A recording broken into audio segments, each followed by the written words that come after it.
on va tout de suite inviter Estelle Renaudot pour sa petite causerie sur Burnout to Lighting. J'ai eu beaucoup de chance d'avoir sa maman aussi comme mon élève, mais ma meilleure élève, la plus jeune à l'époque, à 16 ans, elle s'est intéressée au yoga et à Ayurveda et pour la formation de ces deux disciplines. Voilà. Plus que cela, c'est elle-même qui va se présenter par son travail. Merci, Karen. Merci. Merci, Karen. Déjà, je suis très heureuse d'être ici et je vais parler après. Mais d'abord, je voulais vous inviter à partager une petite vidéo avec vous de 2 minutes qui résume un petit peu mon histoire et qui a un lien avec Tapovan, une petite anecdote que je vais vous raconter après. Donc, si on peut envoyer la vidéo.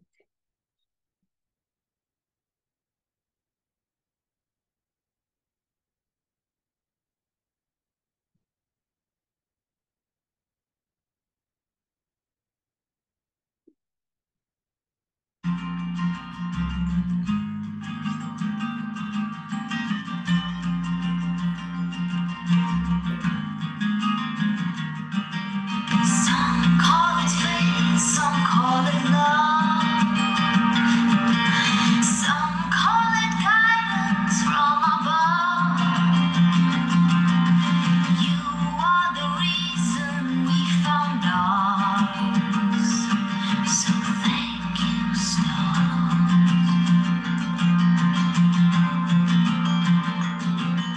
Some people think it's far away.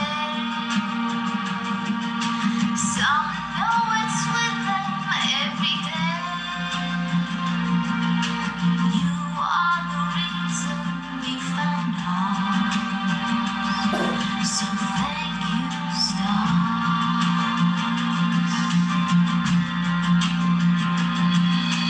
There are no winds that can blow it away on the air.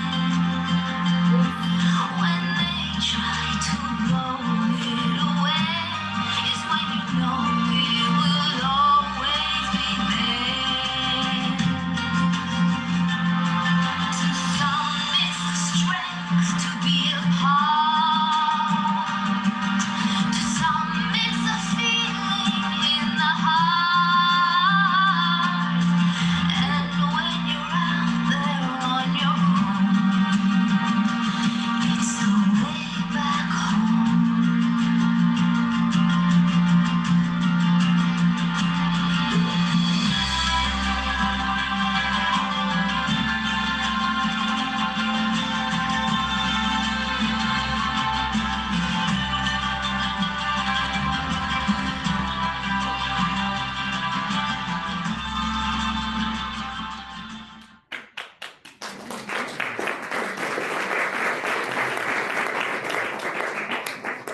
Merci. Voilà, cette vidéo, c'est une victoire parce que souvent on parle de burn-out et le burn-out, c'est un petit peu comme le lâcher-prise ou le yoga ou l'ayurveda, on en entend parler, mais on ne sait pas ce que c'est jusqu'au jour où on le vit vraiment. Et le burn-out, donc comme Kiran l'a dit, moi je suis arrivée ici il y a presque 25 ans, j'avais 15 ans avec ma mère pour faire une formation de yoga et d'ayurveda avec Kiran. Et j'étais collégienne ou lycéenne, je ne sais plus, on est à cet âge-là. Et j'ai découvert tout ça, toute cette connaissance, toute cette sagesse que j'ai trouvée passionnante et fascinante et qui est entrée en moi parce que Kiran a une pédagogie qui est vraiment très manuelle aussi. Il nous fait vivre et ressentir tout ce qu'il nous enseigne. Mais après, j'ai grandi, j'ai continué à grandir. J'ai été à l'université, j'ai étudié l'économie et le management. J'étais fille d'entrepreneur, donc mon rêve, c'était d'entreprendre à mon tour. Et c'est ce que j'ai fait par la suite, en créant une start-up avec ma tante. Je suis tombée un petit peu amoureuse de l'univers des nouvelles technologies et de l'innovation, parce qu'il y avait cette promesse de pouvoir changer le monde grâce à la technologie, et c'est ce que je souhaitais faire, améliorer le monde. Donc nous avons d'abord créé un univers pour les petites filles qui s'appelait Muse World à l'époque, et nous avons eu jusqu'à 60 000 petites filles inscrites sur notre réseau social. Et bon, une chose a entraîné l'autre. Alors, je ne sais pas si vous connaissez l'univers des startups, mais en général, 12 startups sur 13 ne voient jamais fail, elles ne voient jamais le jour.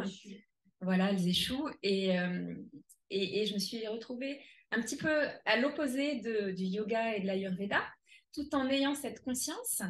Et j'ai continué à avancer donc, dans cet univers-là. Donc, une première start-up, une deuxième start-up. J'ai géré bénévolement une association pour les femmes et la technologie, Girls in Tech. Je gérais la branche brésilienne, puisqu'à l'époque, je vivais au Brésil. Donc, j'ai été primée pour le travail que j'accomplissais avec Girls in Tech. À un moment, je trouvais les nouvelles technologies vraiment fascinantes, et j'ai même été jusqu'à participer à un programme sur le campus de la NASA en Californie qui s'appelle Singularity University. Je ne sais pas si certains d'entre vous en ont entendu parler, mais c'est un programme qui forme un petit peu l'élite mondiale de la technologie, qui a été créé par Ray Kurzweil, le directeur aujourd'hui artificiel de Google. C'est le pape du transhumanisme. Alors, le transhumanisme, moi, c'est un mot que je ne connaissais pas. On m'a dit ça, on m'a dit « Ah, tu vas aller à l'école des transhumanistes ». Je dis « Bon, peut-être, le programme a l'air intéressant. » Je connais des gens qui y ont été, c'était intéressant. Et c'est vrai que c'était intéressant parce qu'on ne nous parlait pas de transhumanisme. On nous disait « Vous allez changer le monde, vous avez des technologies et vous allez pouvoir changer la vie de 1 milliard de personnes en 10 ans grâce à la technologie ». Alors, c'était un sacré défi. Donc, c'était... mais il y a quand même des moments où il y a des choses qui, vous savez, vous avez cette petite voix intérieure qui vous appelle et qui vous dit « Oh là là, il y a quelque chose qui n'est pas clair ». Mais vous ne voulez pas forcément l'écouter parce que ça ne va pas avec tout le reste, tout ce que vous avez construit dans ces moments-là. Et j'avais encore le yoga et l'Ayurveda, mais c'était là, je lisais des livres. Et puis bon, et j'étais quelqu'un de pleine d'énergie. Et du jour au lendemain, pratiquement en 2016, je me suis effondrée. Alors le burn-out, en pratique, mon burn-out, ça a été plusieurs années couchée, sans pouvoir parler, sans pouvoir échanger avec les autres, pas parce que je ne pouvais plus parler, mais le simple fait de me lever et de dire bonjour à quelqu'un me prenait tellement d'énergie que je ne pouvais pas. Je sentais que j'étais vraiment à la limite, j'avais utilisé toute mon énergie vitale. Et donc, j'ai passé plusieurs années couchée. J'ai perdu 10 kilos, donc je ne suis pas très grosse, donc 10 kilos en moins, j'étais comme ça parce que mon corps n'assimilait plus. Donc, je mangeais, et je n'assimilais plus. Je ne pouvais plus lire, donc là, la tête coupée. Mais j'ai tout de suite compris que ça n'arrivait pas par hasard et qu'il y avait une sagesse à comprendre dans ce qui m'arrivait parce que j'avais... toujours, vous savez, je pense que ce qui nous arrive a toujours un sens. Et je me suis dit, tiens, c'est curieux, je suis là, couchée, sans pouvoir plus lire, sans pouvoir plus voyager, moi qui voyageais beaucoup, sans pouvoir parler. Ça doit vouloir dire quelque chose. Si l'univers avait voulu que je lise d'autres livres, il m'aurait cassé une jambe avec la tête qui fonctionnait, mais ce n'est pas le cas. Donc, le seul livre que je lisais de temps en temps, tous les jours, je lisais quelques paragraphes de ce livre-là. C'est un livre que vous connaissez peut-être, que je vous conseille de découvrir, qui s'appelle Le yoga et la santé. Donc, c'est publié par les éditions Adishakti. Ce sont des écrits de la mère.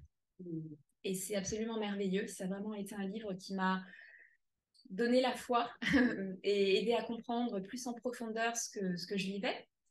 Et puis, et je me suis vraiment posé la question pour essayer de savoir, mais qu'est-ce qui m'était arrivé? Parce qu'il me semblait être une personne à peu près équilibrée. Je n'avais pas d'addiction particulière. J'étais poussée par des bonnes valeurs, par des bonnes intentions. Donc, j'ai essayé de comprendre. J'ai dit, là, il y a quelque chose que je n'ai pas compris. Et il existe plein de livres sur le burn-out, mais aucun ne répond à ma problématique, puisqu'il donne souvent des raisons qui sont vraies, mais il y a d'autres personnes qui ont ces mêmes raisons-là, qui vont bien et qui ne se sont pas effondrées.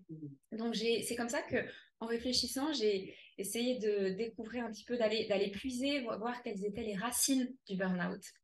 Et que j'ai mise au point, que j'ai, on peut dire, capté cette fleur que j'ai nommée la fleur de l'être, puisque il m'a semblé que mon équilibre et mon unité reposaient sur 4 piliers.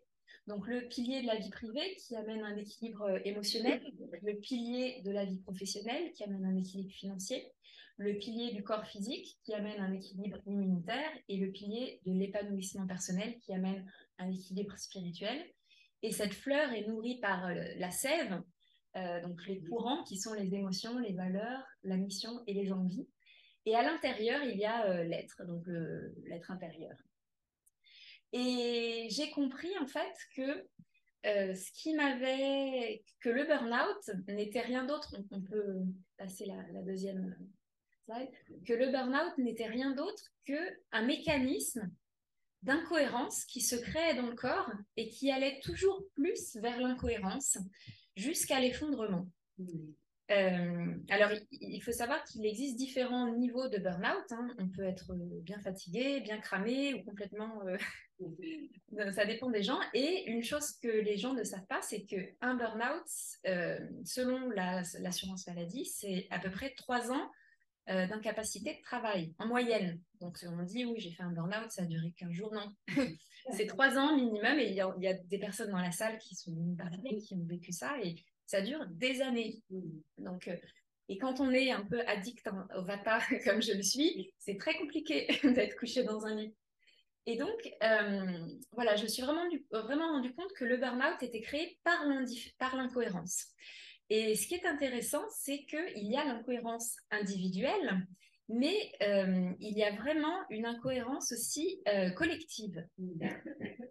Et ça, on s'en est tous rendu compte, je pense, ces dernières années, qu'il n'y a pas que les individus qui sont en burn-out, il y a aussi la société qui est dans un état de burn-out et d'épuisement qui s'approche de l'effondrement. Et donc, il est compliqué, c'est ce que disait le docteur auparavant, il est compliqué d'être plein d'énergie et en bonne santé dans un modèle qui va mal et qui est lui-même en burn-out. Mais il y a des solutions.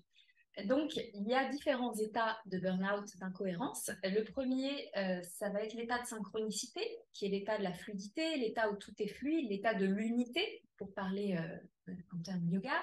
Après, on va, au fur et à mesure que l'incohérence rentrer dans un état de manque. Alors, quand on est dans l'état de synchronicité, on va ressentir la fluidité, le don, la joie, l'amour, le calme, dans l'action, les j'ai envie. Quand on arrive dans l'état de manque, on va ressentir un sentiment de manque malgré les plaisirs, la joie et les amours. On va arriver dans les j'ai envie, mais après, on arrive dans l'état de frustration, qui est un état à risque de burn-out. Où ici, on va être dans le manque et la frustration, dans les plaisirs superficiels, dans l'agitation intérieure, dans la routine. L'ego commence à souffrir. Et puis, on continue dans l'incohérence, donc on arrive dans l'état de doute. Là, c'est un état de burn-out, c'est déjà beaucoup moins agréable à vivre. On est dans le devoir, la culpabilité, le besoin de reconnaissance, la lassitude, les je dois. Et après, donc, au fur et à mesure, on a différents piliers qui s'éteignent. C'est-à-dire que dans le cas du burn-out professionnel, on va favoriser le pilier professionnel au détriment des autres. Donc, petit à petit, on ne va plus avoir de vie familiale, on ne va plus s'occuper de son corps. Et arrive l'état de perte de sens, qui est l'état de burn-out dangereux, qui peut même mener à la mort, ce qui s'appelle le karoshi en Japon. Donc là, on est dans le déni de soi-même, de ses passions, de l'amour, dans le sentiment d'être perdu, que notre vie nous échappe, dans des comportements incohérents. L'ego remplace l'amour, parce que forcément, l'ego est lié plus au travail, donc il va prendre toute la place. Mais ce qui est intéressant dans tout ça, c'est que si le burn-out est mécanisme, en fait, d'incohérence qui va dans un sens, eh bien, on peut l'inverser pour aller dans l'autre sens. Parce que quand vous êtes couché dans un lit et que vous ne pouvez rien faire, eh bien, vous ne pouvez plus faire ce que vous faisiez auparavant. Et la seule chose que vous pouvez faire, c'est de dire, OK, si l'incohérence m'a mené dans cet état, alors la cohérence me ramènera vers l'état de santé. Et c'est là que commence le voyage. Et alors, quand j'ai fait mon burn-out en 2016, je suis venue tout de suite faire une cure ayurvédique. 3 mois après, j'ai dit, ouais, ça va tout résoudre, la cure ayurvédique, parce que par le passé, ça m'avait bien aidé pour lutter contre tout plein de petits problèmes, la grippe, tout ça, j'étais immunisée grâce à l'ayurveda. Et donc, je suis venue ici et j'ai rencontré Jean-Jacques dans la cuisine et ça faisait longtemps que je n'étais pas venue. Et je me suis dit, bon, il ne va pas se souvenir de moi, il m'a vu à 15 ans. Et il me dit, il me croise, il me dit, ah, Ah, bonjour, ça va? Tu danses toujours? Je dis, parce qu'à l'époque, pendant les formations, on faisait des spectacles. Et moi, j'aimais bien danser, ça a été une passion toujours. Et je regarde, je dis, non, pas vraiment. Et je commence à m'expliquer. De toute manière, je pense qu'il ne comprendrait pas. Il me regarde, il fait, ah, c'est pas grave, c'est dommage, tu étais douée, mais tu reprendras à la retraite. Et il me dit, et il est parti. Regardez, je fais, mais. Et ça m'a travaillé. Donc voilà, donc, cette vidéo, c'était aussi en hommage à cette question. Et puis après, j'ai rencontré Kiran cette semaine-là. Et j'avais commencé à faire du yoga pendant mon burn-out. Et j'avais envie d'apprendre. J'étais couchée, je ne pouvais rien faire. Et j'ai dit à Kiran, oh, je suis tellement frustrée parce que voilà, j'ai recommencé le yoga et je voudrais vraiment faire le cours de la formation de yoga. Et il me dit, tu en sais suffisamment. Maintenant, c'est la pratique. Et si tu peux pas faire la formation de yoga, tu as déjà des connaissances. Maintenant, c'est la pratique, il faut le vivre. Et je te remercie, Kiran, de m'avoir dit ça parce que ça a été un petit peu comme... ça m'a ramené la paix et je me suis dit, OK. Alors, je suis rentrée à... Alors, quand on est en burn-out, quand on est dans cet état-là, on passe par différentes émotions. On est dans la colère, on est dans la culpabilité par rapport à soi-même, surtout avec tout ce que je savais, de ne pas s'être écoutée, de ne pas avoir vu. C'est vraiment très violent. Et donc, je suis rentrée chez moi et je me suis dit, bon, OK, je vais faire un grand voyage. Et j'ai pris un billet en première classe pour moi-même. J'ai dit, bon, c'est la seule chose que je vais faire. Alors, j'ai commencé donc à faire le yoga tous les matins. Alors, quand j'étais adolescente, que je faisais du yoga ici, c'était pas trop mon truc parce que à 15 ans, j'avais envie d'autre chose. Donc, mais alors, quand j'ai fait le burn-out, je faisais tous les matins, c'était la seule activité que je pouvais faire, le yoga. Donc, pendant 3/4 d'heure, avec le même CD, tous les jours, j'écoutais, je répétais. Et cette répétition des mêmes mouvements, ça m'a permis de ramener, voilà, d'aller toujours plus profondément en moi.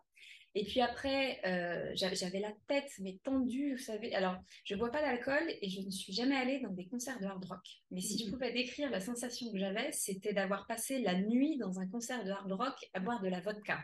Le matin, j'étais comme ça toute la journée. Je me levais d'un lit à une chaise. Et l'après-midi, je faisais le yoga nidra avec Kiran. Tous les après-midi, je mettais yoga nidra. Vous êtes dans un état de détente absolue. Je me dis, bon, si Kiran le dit, c'est que ça doit être vrai. Et pendant 3 ans, tous les après-midi, j'ai fait le yoga nidra. Et c'était assez intéressant parce que j'avais les 2 CD. Et donc, je faisais la première piste, le premier yoga nidra. Et ça fonctionnait pendant des semaines. Et après, tout d'un coup, paf, ça ne marchait plus. Alors, je passais au numéro 2. Et après, pouf, ça marchait plus. Et je passais au 2e CD, je recommençais. Et ça permettait vraiment le yoga nidra de se ressourcer. Après, c'est les seuls moments où pendant quelques minutes, quelques dizaines de minutes, j'avais la tête qui était à nouveau un peu claire, un peu légère. Après, petit à petit, ça a pris du temps, mais c'est revenu. Et donc, il y avait ça. J'ai fait le yoga des yeux aussi. Donc, le yoga des yeux tous les jours parce que je me disais que la vision, c'est aussi la vision de sa vie. Donc à ce moment-là, c'est complètement perdu, sans aucune perspective, puisque quand on ne sait pas quand on va pouvoir un jour peut-être à nouveau faire quelque chose, c'est compliqué à gérer.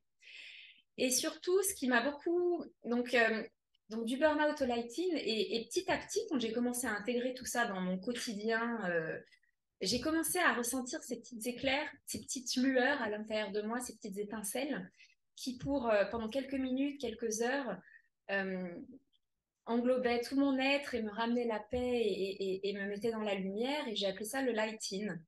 Et je pense que du burn-out au light-in, c'est vraiment un chemin. C'est le chemin pour retrouver le yoga, pour retrouver l'unité, la cohérence. Et grâce à ça, et la seule chose donc qu'on a pour retrouver, pas que la seule chose, mais la chose principale qu'on a pour retrouver cette cohérence, c'est notre corps, c'est soi-même et c'est nos 5 sens. C'est déjà ce que Kiran a enseigné, c'est l'alignement entre les 3 H, hein, le cœur, la tête et les mains. Et puis c'est les 5 sens. Donc ça a vraiment été une exploration des 5 sens, commencé donc par la vue avec le yoga nidra. J'ai aussi fait de l'acupuncture pour la vue, enfin toute une recherche, les exercices, les petites lunettes à trous qui sont extra aussi pour pratiquer. Ça a été le son. J'ai beaucoup utilisé le son, les vibrations. Alors quand vous êtes couché toute la journée dans un état comme ça, c'est difficile d'être plein de joie. Mais alors, quand vous mettez votre musique favorite pendant 10 minutes, 1 heure, là, tout d'un coup, waouh, vous sentez, vous ressentez la joie, la plénitude. Et donc, la musique, ça a été... alors, chanter, moi, j'ai un peu chanté, mais c'est pas... Voilà, chanter aussi, travailler avec la voix. Donc, vraiment, l'écoute, la nature, parce que j'ai eu la chance de faire mon burn-out dans un endroit merveilleux en pleine nature, le domaine de Capoue. Donc, ressortir et écouter les bruits de la nature. Après, il y a eu le goût, réapprendre à manger, notamment en intégrant, donc Kiran, j'ai vu son livre, il m'a offert son livre Détox ayurvédique qui est extra, qui est très beau, qui explique toutes les épices et que j'ai vraiment intégré dans mon quotidien et j'ai pu voir la différence.